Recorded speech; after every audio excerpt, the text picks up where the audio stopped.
कृष्ण जन्म हुआ, आज जन्म की गत, आज चतुर्दिवस भागवत जी को विराजमान हुए, आज चौथा दिन। बोलो वृंदावन बिहारी लाल की जय।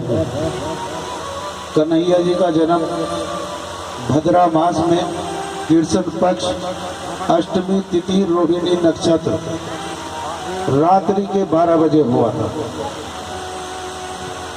घनघोर अंधियारा छाया था, ऐसा लग रहा था कि आज मृत्यु लोक में शायद प्रलय होने वाला। जब जब परमपिता परमेश्वर जगत पिता मृत्यु लोक में जन्म लेंगे, मानव शरीर धारण करेंगे, एक बार सभी पापों को मिटा देंगे। ना कोई रोग छोड़ेंगे, ना द्वेष, ना पापी, ना आदमी कोई बचेगा तो परमपिता परमेश्वर का भक्त। जैसे कि अभी आपने देख लिया होगा रूस का हाल क्या हुआ था।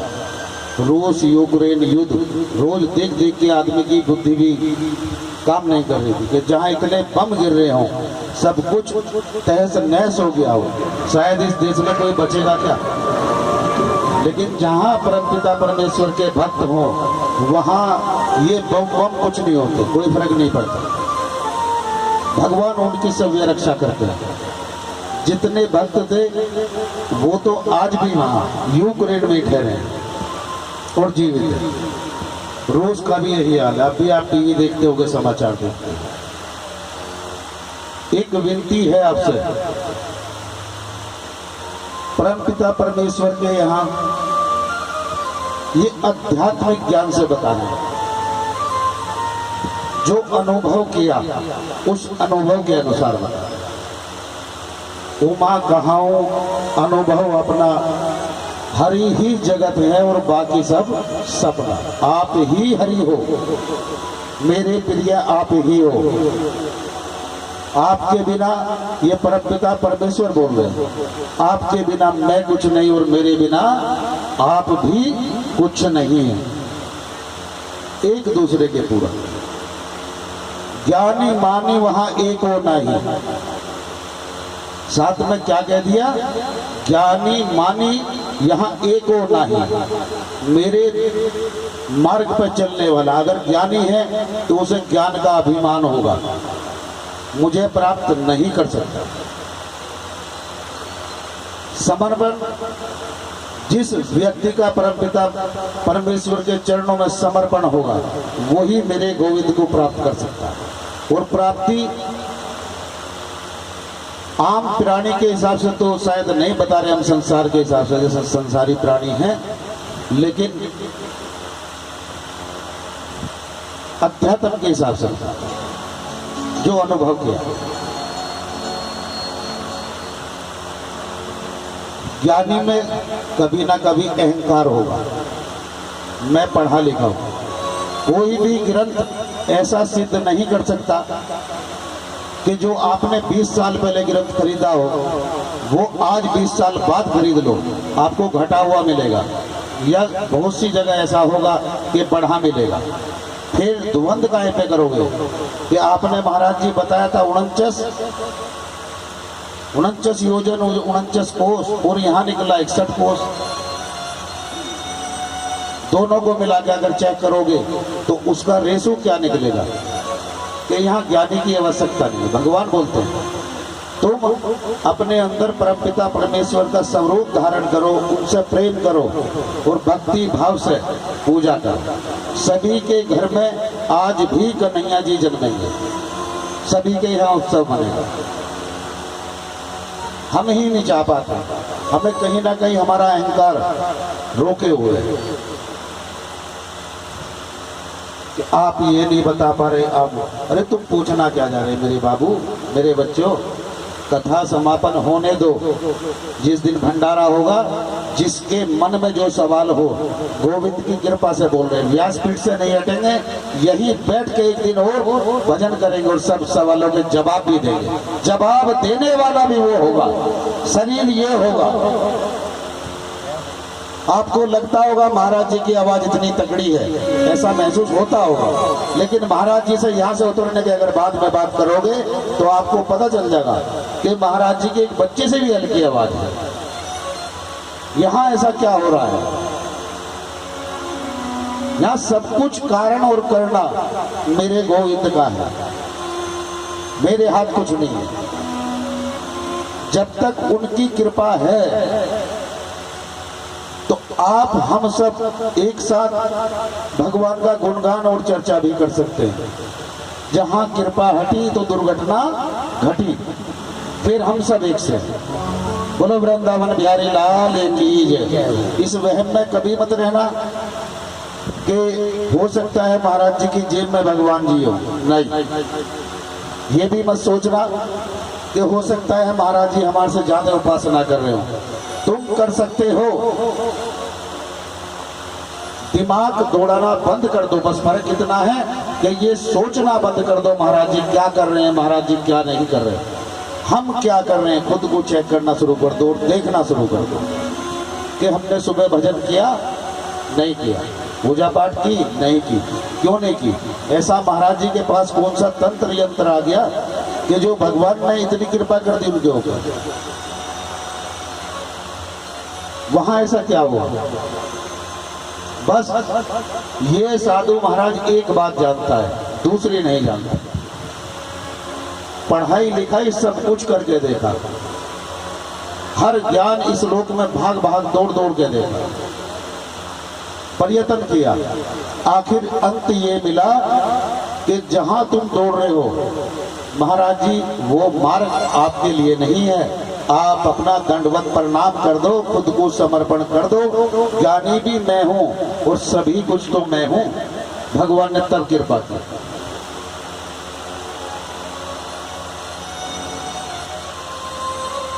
और आज भी उन्होंने ही प्रेरणा दी है। हम तो ज्ञानियों को भी और अज्ञानियों को भी सबको नमन करते हैं और अपना ब्रह्म ही समझते हैं कि हमारे परमपिता परमेश्वर है।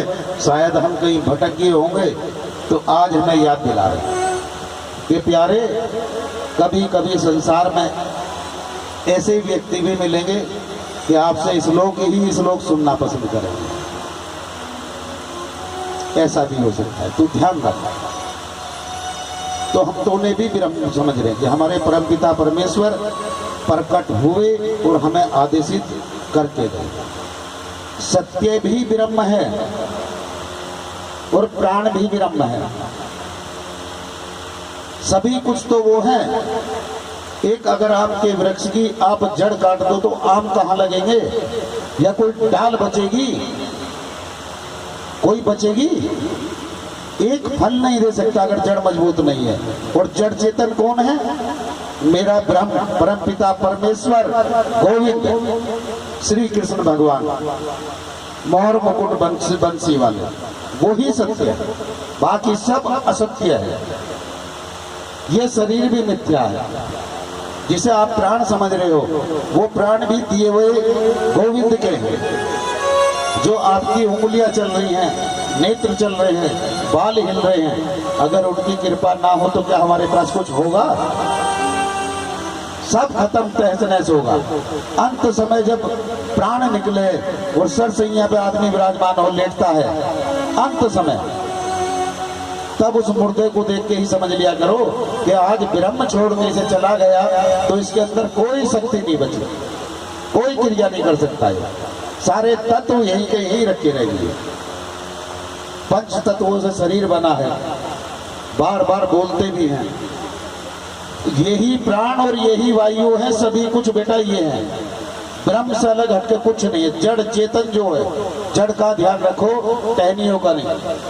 टहनी कई बार इधर उधर को चली जाए, किसी के मकान से टकराया तो लोग उसे कटवा देते हैं। कभी किसी ने जड़ कटाई क्या? एक टहनी के लिए जड़ कोई नहीं कटाता। हाँ, टहनी जरूर कटा देता। अगर आपकी उंगली में चोट लगी हो, डॉक्टर बोल दे कि महाराज जी यहाँ उंगली में तुम्हारी चोट है, बिना उंगली कटे आपके प्राण नहीं बचेंगे, ब्रह्म नहीं ठहरेगा, क्योंकि आपका ध्यान केंद्रित उंगली पे है और ये सड़ चुकी है, गल चुकी है। वो मेरे कर्मों का भोग था। उंगली गली सड़ी, लेकिन डॉक्टर ने क्या कहा कि महाराज जी इसे कटवा दो तो शायद आपके प्राण बच जाए। लोग बाग अंग भंग भी हो जाए जीवन के लिए। वो परम पिता जड़ परमेश्वर है, वो जड़ चेतन है, सच्चा मालिक वो है। अंत समय जिसे ठहराने के लिए आप लाख यत्न करते हो, भरमार कोशिश करते हो कि तुम ठहरे रहो, तुम ठहरे रहो। और उनके भोजन मेरे प्यारे का भजन है। ये खान पीन की जो वस्तुएं हैं जो आप देख रहे हो, अन्न की रोटी खाना, गेहूं की या फल फ्रूट खाना, ये सब ये शरीर के लिए है, कहीं शरीर डाउन ना हो। ये इसकी भूख है शरीर की, आत्मा की भूख नहीं है। आत्मा की भूख तुम्हारा अहंकार, भगवान उसे खाते हैं कि ये दे तू मुझे जो लिए बैठा है, कुछ और ना दे। मेवा मिठाई मृत्यु लोक की ऐसी कोई वस्तु नहीं है जिसे आप चढ़ा के समझ लो कि आज परमपिता परमेश्वर कृपा करेंगे। कभी नहीं कर सकते। अपना खाली समर्पण कर दो, भगवान को कुछ नहीं चाहिए, तुम्हारे ऊपर सब कृपा कर देंगे तुरंत। बहुत दयालु हैं, दीनानाथ हैं, थोड़े कठोर हम ही हैं, भगवान नहीं। हमारा ज्ञान मान अभिमान सब रोके हुए हैं कि इस मंदिर में क्यों जाए, प्रांगण में क्यों जाए, पंडाल लगा क्यों जाए, वहाँ हमें नहीं जाना। अरे भैया, इस अहंकार को आप आखिर आप कहाँ लेके जाओ? सब तुम्हारा है, हम भी तुम्हारे हैं। कबीरा खड़ा बाजार में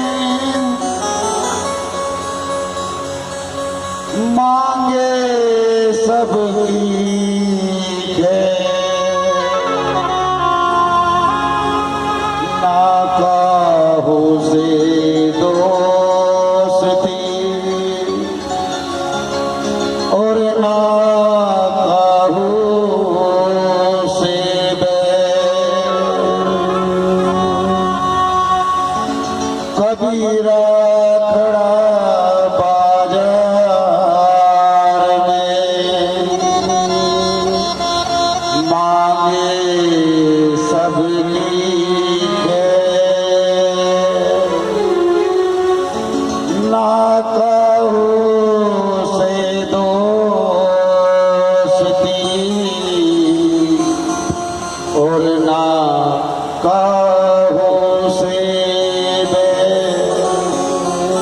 सबके हैं और सभी हमारे। हम तो यहाँ तक भी बोलते हैं बेटा कि आप ये ना समझो, अपने भक्तों से भी बोल रहे हैं और संसार के लिए भी आज भी बोल रहे हैं। कभी कोई प्राण मांग के देख लेना, देते एक क्षण नहीं लगाना। तुम सब हमारे हो, तुम हमें मानो या ना मानो। भगवान भी बोलते हैं कि मैं तेरा हूं, तुम मान या ना मान। ऐसा नहीं है कि जो उत्पत्ति हमारे से हुई है वो ही हमारी है। साधु का स्वभाव ये नहीं होता। साधु का स्वभाव है कि जो वो दे रहे हैं, अगर आपको अच्छा लग रहा ग्रहण कर लो, नहीं लग रहा तो राधे राधे बोल दो। अगली आप कथा सुनाओ, महाराज जी थोड़ा हमें अच्छी नहीं लगी, कहीं ना कहीं हमारे पाप इतने उभरे हुए हैं। आप जब पाप दोष का जिक्र करते हो तो अंदर से हम हिल जाते हैं, डर जाते हैं। फिर बदल देंगे हमको, कथा बदल देंगे, यही तो हो सकता है। और कोशिश है, भरमार प्रयास है। हम श्लोक ही बोलेंगे अभी, और जितने श्लोक बोलेंगे आप सबसे उसका आंसर भी पूछेंगे कि आप बता दो कितने बड़े ज्ञानी ध्यानी हो, एक बार मेरे श्लोक का उत्तर दे दो। दे नहीं पाओगे। जिसके बारे में आप नहीं जानते, जिस भाषा को आप नहीं जानते, जिस भाषा का आपको ज्ञान नहीं है, उसे सुन के क्या करोगे?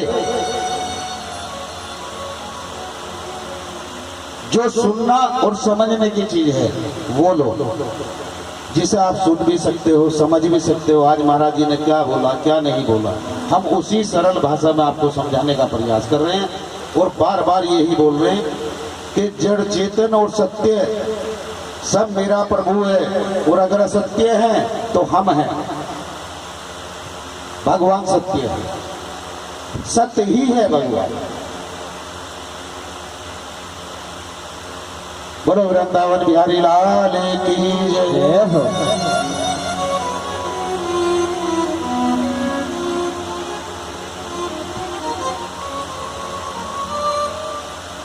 रात्रि के 12 बजे जन्म हुआ।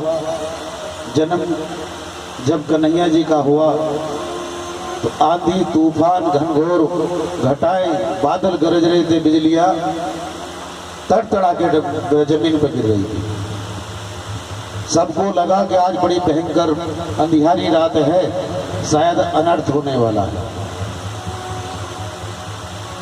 तभी परमपिता परमेश्वर का जन्म हुआ। भगवान अपने आने से पहले, हम फिर बोल रहे दोबारा बेटा, अहंकार भी, लोभ मोह अहंकार सब कुछ दूर कर देते और सृष्टि को साफ कर देते। भगवान सर्वोत्तम सर्वोपरि है, उनसे उत्तम कुछ भी नहीं है। जहां तुम विराजमान हो यहां भी मेरा परमात्मा है, और जहां आप हमें देख रहे हो यहां भी वही ब्रह्म है। ऊंच नीच भेदभाव से कुछ नहीं लेना। परमपिता परमेश्वर कुछ नहीं जानते किसकी क्या बिरादरी है, क्या ऊंचा है क्या नीचा है, कहाँ जाना है। अरे तुम्हारी मर्जी, वो तुम्हारे अंदर विराजमान है, लेकिन गलत कार्य के लिए आपको रोकते हैं, प्रेरणा देते हैं, प्रेरित करते हैं। आप कभी गलत करते होगे तो आपकी आत्मा आपको एक बार तो जरूर रोकती है, चाहे वो राक्षस प्रवृत्ति का ही क्यों ना हो। एक बार प्रयास भगवान जरूर करेंगे कि तू ऐसा ना कर, तेरे ऐसा करने से मेरी, फिर ये समझ लेना कि तेरे को छोड़ के मैं ही चला जाऊंगा। मृत्यु कुछ और नहीं है, हमारे कर्मों की सजा है। आप देखते होंगे बहुत से लोग बाइक से जा रहे हैं रोड पे कोई नजर भी नहीं आ रहा, सब कुछ ठीक है। थोड़ी देर बाद देखा तो एक्सीडेंट हो गया, हाथ कहीं पड़ा पैर कहीं पड़ा। दूसरा कोई आया घर से आकर हवाई फायर वैसे चला रहा है अपनी गोली गाली जो भी उत्सव में, पता चला कि उसके झाला, उसके कर्म उसे लेके गए। और भूत प्रेत भविष्य ये सब आज आपको जरूर बताए। भविष्य की कभी चिंता मत करो। और भूत कुछ नहीं है, भूत सबसे बड़ा एक चीज है, आपके गलत करे हुए कर्म जो घृणित कार्य करता है, सदैव डरा हुआ होगा, वही भूत बन के खड़े होंगे। वो आपकी जो आत्मा है उस पर हावी होने की कोशिश करते हैं। जो आपका मन है, जिसने कल अपराध कराया था, आज वही घबरा रहा है। बुद्धि जो दिमाग कल आपका चंचल था, आज वही डरा हुआ है, क्योंकि जो मेरा परमपिता परमेश्वर अंदर विराजमान है आपको साथ के साथ सजा देगा। वो एक सेकंड नहीं लगा। एक बात बताओ माताओं बहनों और भैया, आप भी जीवन में कभी ना कभी किसी से ऐसा कोई काम तो हुआ होगा कि जब हम उस कृत्य इन्होंने कर्म को करके निकले तो हाथ और पैर भी कांपते होंगे, डरता होगा, कोई देख ना ले, कोई सुन ना ले, घबराए हुए हैं। अगर परमपिता परमेश्वर आपके अंदर विराजमान नहीं है तो वो सब घबराहट कहां से है? तुम्हारे मन ने सब कुछ कराया, बुद्धि ने कराया। मन बुद्धि तो अभी भी है, वो मन तो अब भी बोल रहा है, लेकिन मन अब डरा हुआ क्यों है? क्या कारण है उसका कि आज मैं घबराया हुआ है? जो सत्य के मार्ग पे चलते, सत्य का मार्ग क्या है? परम पिता परमेश्वर से हटके कुछ आप सत्य नहीं कर सकते। अगर आपका समर्पण भगवान के चरणों में नहीं है तो आप कोई सत्कर्म कर ही नहीं सकते। ये सत्य है। इतना जानने के बाद फिर तर्क वितर्क करो तो अच्छी बात है, कुतर्क करने की क्या आवश्यकता है। दो शब्दों में तुम अपना जीवन जान गए हो। बोलो वृंदावन बिहारी लाल की जय।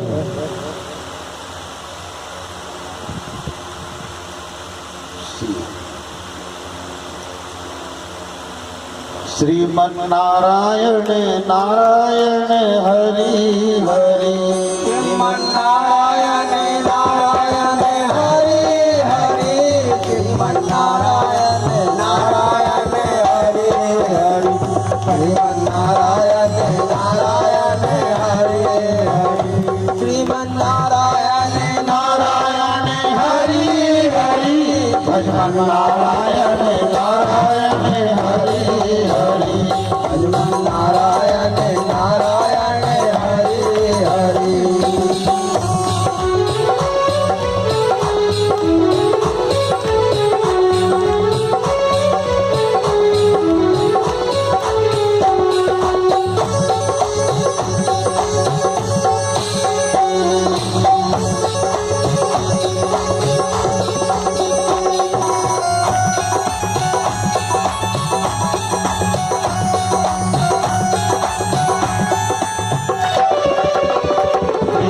नारायण नारायण हरि हरि, श्रीमन नारायण नारायण हरि हरि, भजमन नारायण नारायण हरि हरि, भजमन नारायण नारायण हरि हरि, भजमन नारायण नारायण हरि हरि, नारायण नारायण हरि हरि।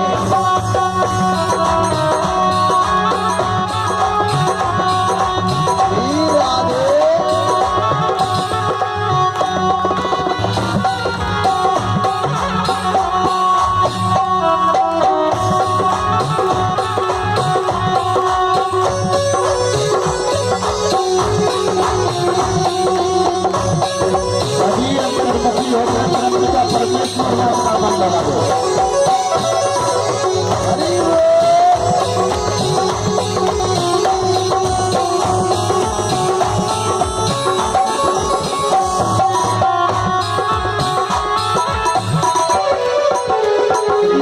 नारायण नारायण हरि हरि, श्रीमन नारायण नारायण हरि हरि, श्रीमन नारायण नारायण हरि हरि, श्रीमन नारायण नारायण हरि हरि, भजमन नारायण नारायण हरि हरि।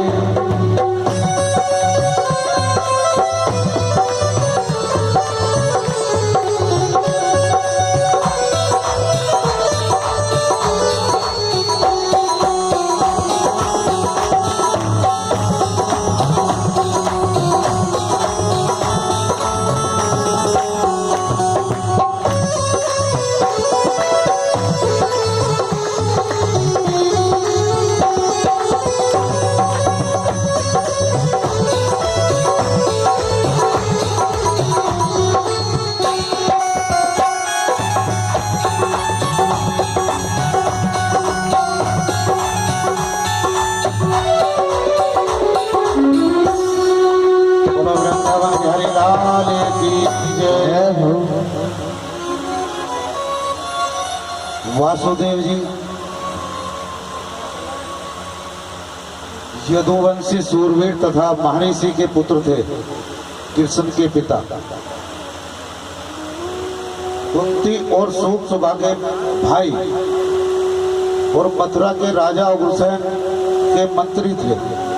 उनका विवाह देवकी अथवा आहुति की 7 कन्याओं के साथ संपन्न हुआ। ये वासुदेव जी का वर्णन है। अब कई बार जिज्ञासा हो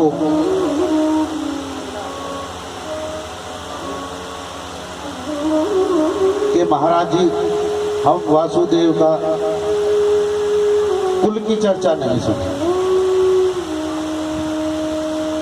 नारायण के पुत्र ब्रह्मा, ब्रह्मा के पुत्र अत्रि, अत्रि के पुत्र चंद्रमा, ये चंद्रवंशी थे। चंद्रमा के पुत्र बुध, बुध के पुत्र हुए पूर्वा, पूर्वा के पुत्र हुए आयु, आयु के नहुस, नहुस के केयाति। इन्हीं के वंश में पैदा हुए वासुदेव जी महाराज, जो कन्हैया जी के पिता हुए।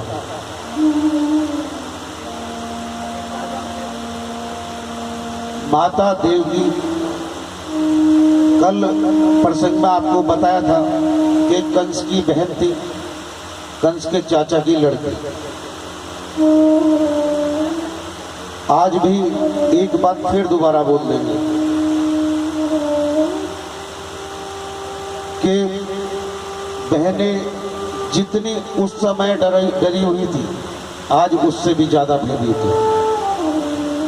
जन्म तो लेंगी, अगर भाई का साथ जन्म ना हुआ तो वो जीवन भर डरी है। इतनी डरी हुई है कि उसे ये पता नहीं है आने वाला कल तेरे चाचा की बुद्धि शायद काम करना बंद कर दे, या ताऊ की बुद्धि काम करना बंद कर दे, कब तेरी हत्या कर दे और किसी राक्षस के हाथ मेरा हाथ ना दे। ये आज भी है, ऐसा ही कंस महाराज ने किया था। और कल भी हम एक बात बोल रहे थे, आज भी बोल रहे हैं।